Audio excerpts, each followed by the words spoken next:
Hello everyone, यार कैसे हो सब के सब। आज की वीडियो में हम देखने वाले हैं कि अगर हमारे पास दो वेक्टर गिवन हो तो उनके बीच में एंगल कैसे फाइंड आउट करते हैं। तो सबसे पहले हमें आता है, हमारा यहाँ पर है फॉर्मूला है वेक्टर फॉर्म। ठीक है, तो अगर सपोज करो मेरे पास दो वेक्टर गिवन है, वेक्टर ए है और वेक्टर बी है। ठीक है, ये दोनों मेरे को गिवन है, तो मेरे पास एक सिंपल सा बहुत ही फॉर्मूला आता है जो आता है dot product vector A dot vector B. और यहाँ से मुझे मिल जाएगा वेक्टर ए का मॉड डॉट में वेक्टर बी का मॉड इंटू कॉस थीटा। ठीक है, तो यहाँ से मुझे मिलेगा cos theta equals vector A dot में वेक्टर बी अपॉन में मॉड ऑफ वेक्टर ए और इंटू में मॉड ऑफ वेक्टर बी।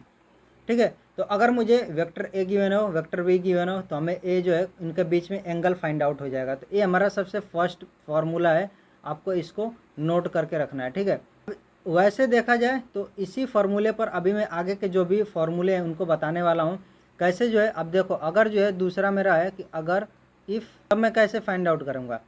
अब देखो, जब डी आर्स की बात करेंगे तो हमारा डी आर्स में क्या होता है, ए बी सी होता है। ठीक है, तो इसलिए मैंने यहाँ पर क्या लिया है कि आर वन की वैल्यू ले लिया, एक वेक्टर आर वन ले लिया, उसमें A one B one C one और R two A two B two C two. इससे आपका जो स्टैंडर्ड फार्मूला जैसे आप बुक्स में देखते हो हमें मिल जाएगा। ठीक है, तो अगर हमें इस तरह से दो वेक्टर गिवन हो, अब देखो सब सेम जो है चीज़ है आपका, जैसे हमने वेक्टर ए वेक्टर बी लिया था वैसे vector R one vector R two हो गया। तो यहाँ अगर ऐसे मुझे गिवन होगा तो मैं क्या करूँगा, मुझे अगेन जो है कॉस थीटा निकालना होगा। कॉस थीटा अगेन आ जाएगा, cos theta equals same formula apply करूँगा वेक्टर ए, तो A one I cap plus B one J cap plus C one K cap dot में A two I cap plus B two J cap plus C two K cap, और upon में क्या हो जाएगा are one का जो mod होगा। ठीक है, आर वन का मॉड क्या आएगा, अंडर रूट में ए वन का square plus A two sorry B one का स्क्वायर प्लस सी वन का स्क्वायर इंटू में दूसरे अंडर रूट में आएगा आर टू का मॉड, यानी कि ए टू का स्क्वायर प्लस बी टू का स्क्वायर प्लस सी टू का स्क्वायर। अब इसको हम सॉल्व करेंगे तो हमारा क्या हो जाएगा, आई वाले से आई वाले मल्टीप्लाई, जे का जे में मल्टीप्लाई, के का जो है के कैप का के कैप में multiply, A one A two plus B one B two plus C one C two upon में क्या आ जाएगा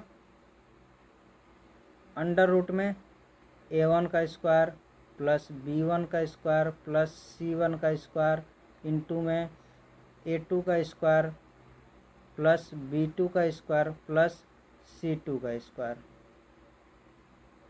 ये चीज़ हमारा आ जाएगा। ठीक है, अब इसी में हमारे एक कंडीशन बनती है, अलग अलग कंडीशन बनती हैं कि अगर सपोज करो कि दोनों वेक्टर हमारे परपेंडिकुलर हैं, तो परपेंडिकुलर होने का मतलब थीटा की वैल्यू 90 डिग्री, और थीटा की वैल्यू जब आप 90 डिग्री रखोगे तो इसका वैल्यू 0 आ जाएगा।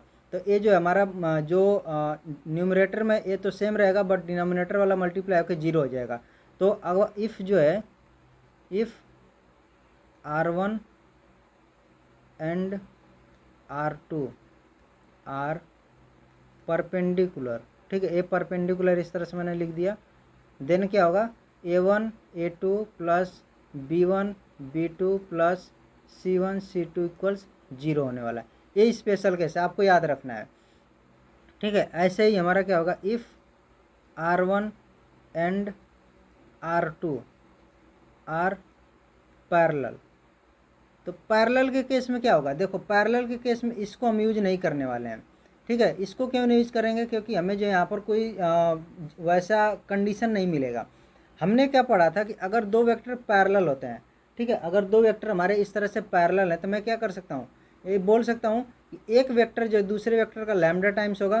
तो ये चीज़ जो है हम यहाँ पर सेम अप्लाई करेंगे, यानी कि वेक्टर आर वन क्या हो जाएगा lambda times vector R two हो जाएगा, मैं बोल सकता हूँ। और यहाँ से मेरा क्या आ जाएगा, यहाँ से आएगा मेरा, नीचे लिखता हूँ ए one I cap plus B one, लिखने के बाद हमारा ए वाला आई वाला टर्म आई के इक्वल होगा, जे वाला टर्म जे के इक्वल होगा, के वाला टर्म के इक्वल होगा।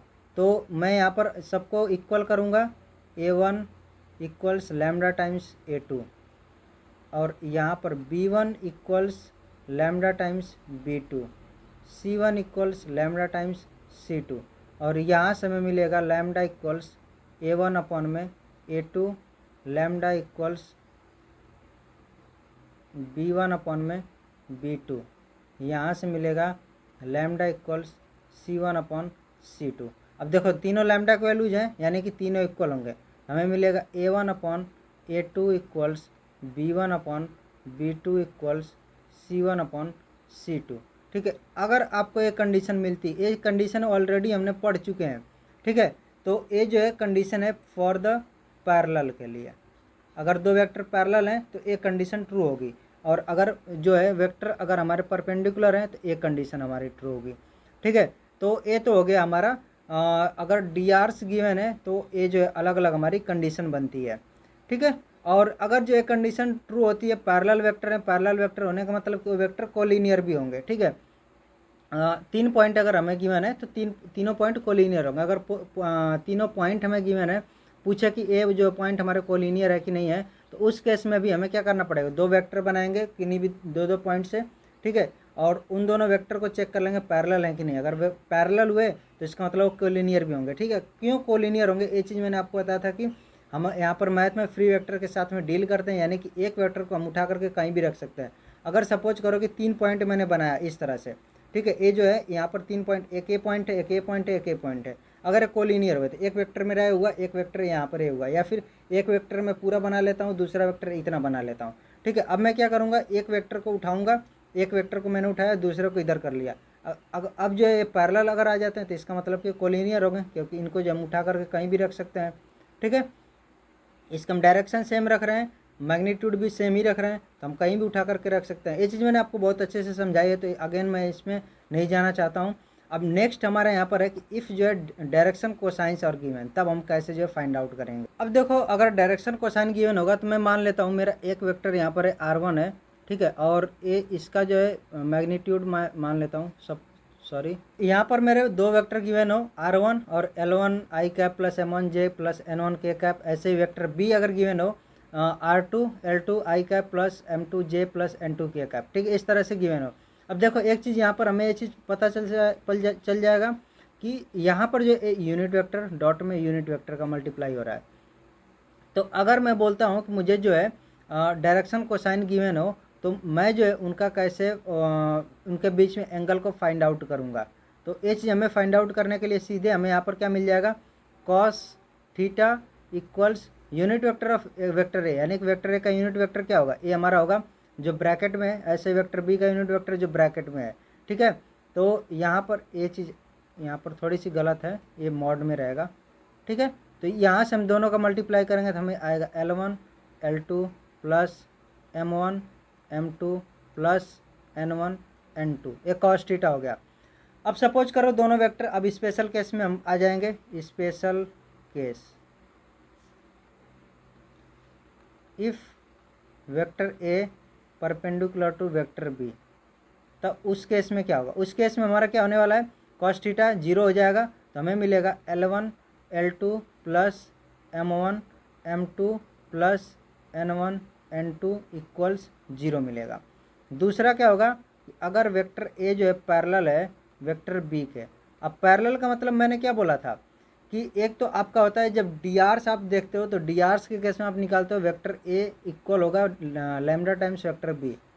बट हमारा यहाँ पर जो है डायरेक्शन कोसाइन के केस में एक हमने बहुत ही यूनिक प्रॉपर्टी पढ़ी थी, और वो प्रॉपर्टी ये थी कि जितने भी हमारे पैरेलल वेक्टर्स हैं उन सभी के डायरेक्शन कोसाइन सेम होते हैं। ठीक है, ये चीज़ याद रखना, सेम होते हैं। अब सेम होने का मतलब क्या हो गया कि अगर पैरेलल हुआ तो L1 जो है L2 के इक्वल होगा, M1 जो है M2 के इक्वल होगा, और N1 जो है N2 के इक्वल होगा।